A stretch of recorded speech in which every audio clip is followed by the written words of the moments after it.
dilakukan melalui para ketuanya yang tersandra. Jadi Joko Widodo selama menjadi presiden tahu bahwa menteri-menterinya korupsi, tahu dia. Menteri-menterinya bikin ulah, tahu. Dibiarin malah. Menteri-menterinya maling uang rakyat, tahu dia. Tapi itu dibiarkan karena kemudian itu akan jadi modal dia untuk menyandra. Betul. Kalau nggak nurut, ini kasusmu, ini kasusmu, ini kasusmu. Kalau nurut, bagus menurut saya. Yang tahu begini persis namanya dari Harun.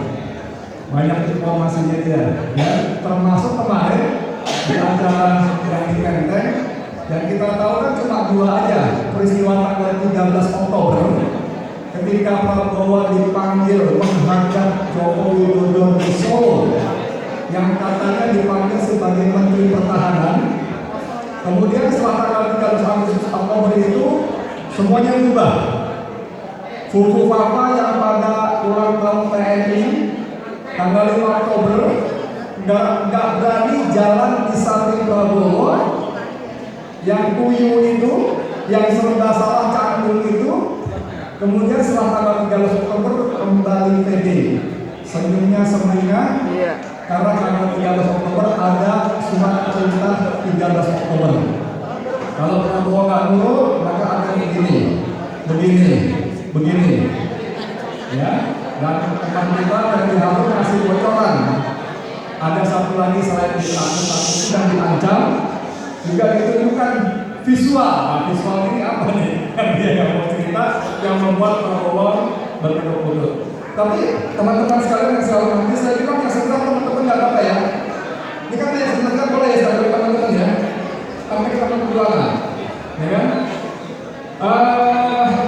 Selama 10 tahun hukum kita tumpul ke atas, tajam ke bawah. Begitu berhadapan dengan Jokowi dan para kroninya, tiba-tiba hukum tidak berdaya, terkulai.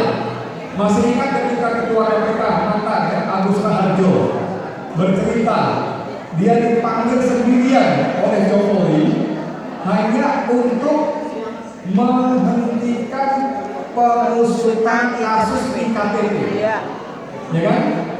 Jadi Agus Raharjo cerita bagaimana dia dipanggil, biasanya dia bilang berlima, seluruh pimpinan KPK itu dipanggil berlima, tapi dia dipanggil sendiri.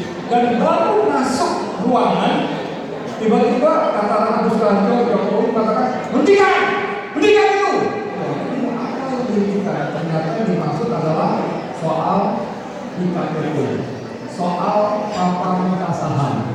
Dan itu semua terkonfirmasi bahwa ada tangan-tangan Joko Widodo di soal iktp dan saham Freeport. Kalau mau jelasnya, rekaman pembicaraan Novanto dan petinggi Freeport yang orangnya Jokowi minta saham buat presiden ada di tangan Muhammad Saidulu. Muhammad Saidulu ada rekamannya. Jadi bagaimana orang satu ini mengendalikan dengan kekuasaannya semuanya diberikan amburadul acak-acak, menjadi lemah, menjadi kumpul dan semuanya seenaknya dia. Nah, tapi hari ini kita bersyukur, kita bergembira hari ini karena Jokowi sudah berhenti. Ya, pagi tadi saya ngobrol lewat live telepon dengan sastrawan politik yang hari ini tampil pakai peci, Ahmad Rasidudin. Dia mengatakan dalam artikelnya, rakyat memastikan Jokowi tidak bisa tidur nyenyak setelah lengser. Setuju gak? Setuju ya? Nah, kenapa begitu? Iya, karena setelah dia tidak berkuasa, tidak punya kekuasaan,